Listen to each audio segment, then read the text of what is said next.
In three, two. Hey, Paul. So, talk to us about internal marketing strategies. Tell me one or a couple tactics or methods that will help bring in new patients or just help us better utilize it. Yeah, man. And what I'm going to talk about is kind of something that I think a lot of dentists miss. And we always like internal marketing strategies versus external because they don't cost a thing. And I think, everything that's internal marketing goes back to the patient experience. How can we improve the patient experience? So I think anything you're doing in that regard is going to increase your referrals that you'll get from your existing patient base. And as a dentist, we all know that those are the best referrals because that's somebody who's immediately walking into your practice that's already got approval from somebody they know and they already to some level trust you. So I think a good place to start is just really honing in on that patient experience, walking through your office, seeing the words that your team is using here at the front desk. What are they using in the back? How are we all talking about treatment together? Are we on the same page? Are we saying the same things? And then what are some little things that we can do to make that patient experience better? And I'll just give like one little tidbit there is that, whenever I do a Sarah crown, I always sit the patient up and I always say, hey, we're done with the scan. We're going to make the crown. You're just going to sit here for about 40 minutes. We'll come back and try it in. Uh, can I get you a water or coffee? And they Mm, always say no. They always tell me no. And my team does it the hygienist's way. Can I get you a water or coffee? It just kind of sends that vibe that we're here to take care of you and we're here to do everything we can to make this visit pleasant. And there's a million little things you can do along the way. But if you're creating that great patient experience, you'll have happy patients. So then I want to turn this around to a very big missed opportunity that we often see is that when we see a new patient, when we see a new family, we check out that patient. They just had a great new patient visit. We go over like any treatment they need, and then we schedule them. But then we don't ask, do you have anyone else in your family that you want to schedule? Or they mhm. might say something like, usually it's the mom that's the first new patient at the office. She'll say, oh, my husband's schedule's so busy. He'll call and schedule. Be like, why don't we get something on the books and we'll get a reminder text to him about 2 weeks out. And if he needs to change it, he can. And this is something that we track at my office. We call it added patients. And all an added patient for us is that it's a patient that got added to the schedule that did not require a phone call. So, mom's there. She loves us. She loves the office. We can get, possibly we can get the husband, we can get possibly two kids out of the deal. So if you really think about that and you see maybe 25 new patients a month, there's a potential usually to get another three patients, 1 to 3 patients from that one single patient. So if you had all 25 patients send you three patients, that's 75 new patients that are coming in next month. And that's why I think like my office historically, we're seeing about 165 new patients a month. And it doesn't all come from external marketing. It doesn't all come from Google or pay-per-click or anything like that. A lot of it's from like our we're making sure that we're capitalizing on the patients that we have. And also even the patients that we have, something that our hygienists are always checking during recall is everybody scheduled. Do we have everybody in the family scheduled? If not, Mm. let's do that now because you're here. And it saves us time in the long term. Well, one, it keeps our schedules busy, but two, it's not another phone call that we need to have. It's not another phone call we need to answer. It's not another time where we're flipping through schedules. Oh, I got to check on this. I got to check on that. Like the person's right there. There's no better time. They're hot. They just had a good appointment, and it's a perfect time to ask for more new patients without saying like, hey, do you know anyone else that needs a good dentist? Because that feels kind of slimy to me. But hey, Mhm. do you want to schedule for anyone else in your family? And I would say on average, we can usually get 20, 25, sometimes 40 patients. And we track this. And I think we actually see a lot more than we actually track because it's not a trackable metric where it's like the computer does it. We're just doing a Mhm. tally sheet. But it's just a huge missed opportunity in most offices. Yeah, I like that. Just asking, right? You mentioned walking through your office, to look for to see how the flow of everything happens, right? With the patient experience. Right. Where should someone start? What do you feel like, okay, you're looking too much into that detail. Chill out with that, right? You should be Uh-huh. focused on this thing. What are some main things we need to look out for and not worry too much about? Well, you know what? I think there can't be too many details. I think the details matter. I think something that just came up in a recent team meeting was like, hey, there's 40 people here, and we're all using the bathrooms as well as the patients. If you're in the bathroom, tidy it up a little bit. Like I was going in the bathroom to be just a little bit of toilet paper on there and on the ground. Pick that thing up, like wipe off the sink, wipe down the mirror, things like that. So I think the details matter. For me, I focus very much on the details. And Mhm. I think that a place to start, it's always the phone skills. Cause I mean, that's the first person, human that they're going to have contact with. That's the first like personal, interpersonal touch point that they're going to have with your office. But I mean, it just starts from look at where the patient enters the office. What do they see? And you can sit down with your team and do this at a meeting where everybody sits in a different area of the office for 2 minutes. Look around, write down everything you see. And then you can make a list for like a handyman, or if you want to fix things yourself. Sometimes it's like, hey, we got to clean those vents up there. We got TVs on Mm. the ceiling; those need to be dusted. There's a lot of marks on the floorboards. There's a fly up in up in the light that's been there since like the Reagan era. Like it's like there's stuff going on that, and the patients are looking at that, and they're making judgments about the quality of your work and the quality of your office based on all this stuff. So I think all this stuff matters. But for me, it's like we walk through that process. What do we say when the patient comes in? Okay, how do we present like, okay, have a seat and we'll come get you. A big part for me is that if we're running behind, we're always going to come out. We're going to let the patient know that we are running behind. And I don't know, so not just we're running behind, we are running about 10 minutes behind. We will see you in about 10 minutes. Mm. I want them to have a time. I don't want them to sit there and be like, did they forget about me? Should I go back and check in? I want them to look at the clock and be like, okay, you know what? I could wait for another 10 minutes. No big deal. But Mhm. I think it's a lot more anxiety producing if you're sitting there and you don't know a time thing. When we bring people into the operatories, the chairs are set in a certain way. Everything is even. Everything is tidy. The operator chair is sitting in the corner. It's facing this way. The assistant chair is sitting on this side. It's facing this way. Our TVs on the wall are not set up on any picture. They're set up on a logo of our office so that they're muted. So it's like all these little things need to happen, and it looks seamless. Like people come in, they're like, oh wow, that was so great, but they don't know all the little elements that we're really focusing on. So as far as like, can you get too granular on it? Yeah, I mean, I'm a little anal and I kind of go a little crazy, and my team laughs at me all the time about it. But no, I don't think so. I think these details matter, and I think it's the attention to the details that patients might not explicitly comment on, but there is something in there that makes them feel good. Like, wow, this place is very different than what I'm used to. Yeah.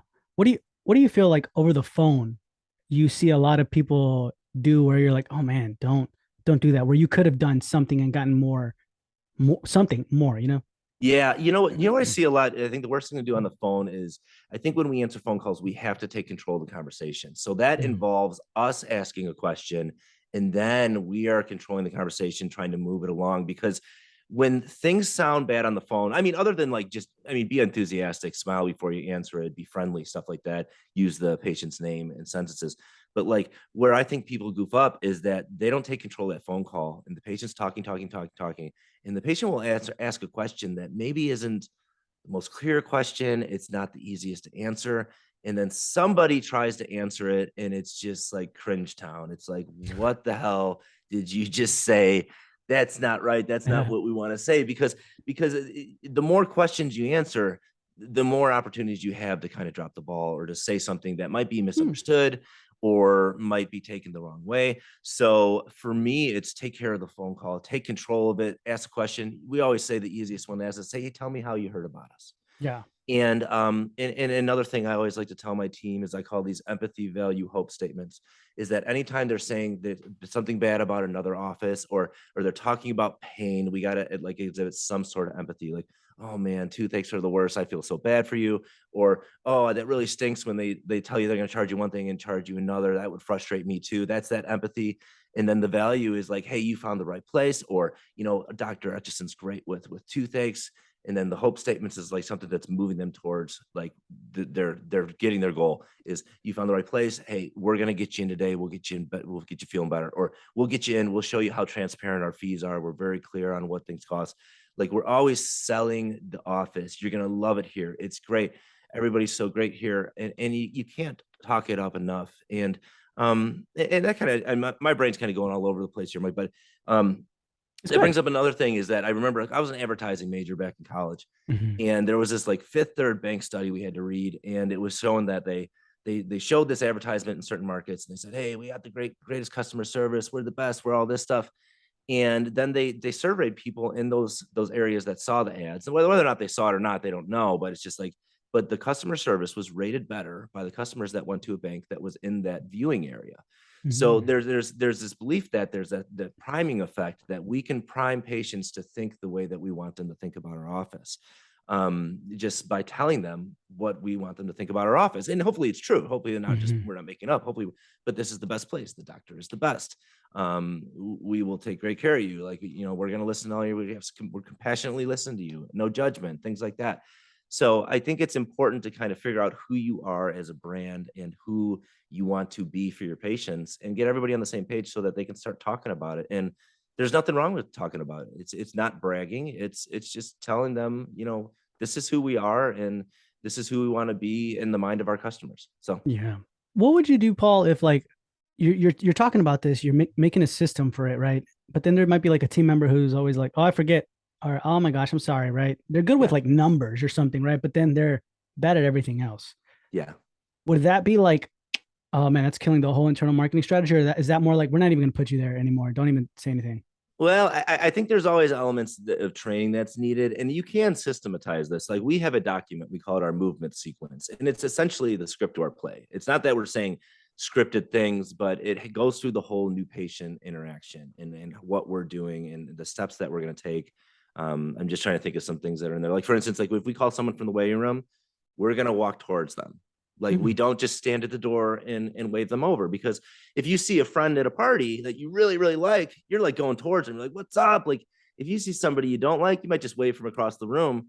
But I mean, how do you feel about the person? You're like, hey, what's up, Mike? And you go, get over here. Yeah, yeah. I'm gonna stand right here. You come on over here. It's there's and the patient might, some people listening might be like, dude, patients aren't thinking about that. And I'm not saying that they're gonna think about it, but somewhere in that subconscious, they're gonna be like, oh, I like this person. They were Mhm. coming towards me. I like them. And that's like a part that we go in. Like when we seat in the op, they go in the right door. The operator goes in the left door, asks if we can take their stuff, and we hang it up for them.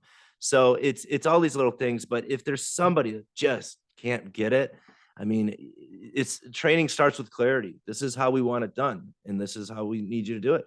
And if you're not getting it done, tell me why you're not getting it done. Is it because you don't believe in it? Is it because you can't remember it? What is the issue? And then attack it from that. And I've had people that just really didn't understand this is how we wanted to do it, and or how we wanted to do it, and then they do it. And then we've had some other employees where it never got done the right way. And in my experience, those people don't change much. It's Mhm. there's something, not, I would say, flawed, but it's just not their cup of tea. You're never going to make an unenthusiastic person that's not friendly become enthusiastic and friendly. It's just not going to happen. So if it's not the right fit for the personality, it's just never going to be. But I think you have to have some kind of definitive training document, because you got to set the bar, and without setting the bar, you can't know if anyone's like meeting it or not. Yeah. That's what was it called? Your document? We call it a movement sequence.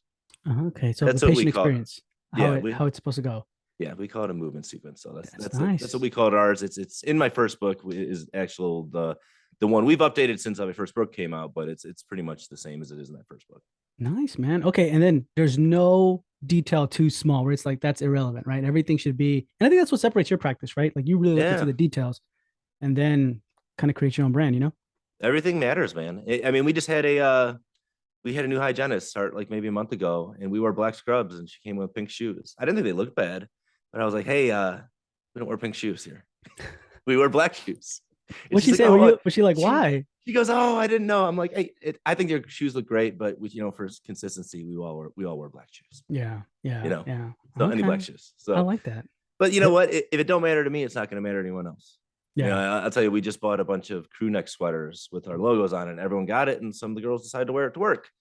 I like that they want to wear it to work, but I didn't like the frumpy kind of that look of it. Mm, That wasn't my look. So I said, hey, no more, can't wear crew necks at work. We're gonna wear scrubs. And yeah, yeah, they're like, sometimes it's they're your like they're rolling sweater. Yeah, right. they're I like, know oh my they're rolling gosh. their eyes and stuff, but Yeah. it matters to me. I So like that, man. Take initiative. You know what I mean? Like only have the essentials, and then you know what I yeah. mean. You can add the details. Awesome, Paul. I appreciate your time. And if anyone has further questions, you can definitely find them in the Dental Marketer Society Facebook group, or where can they reach out to you directly?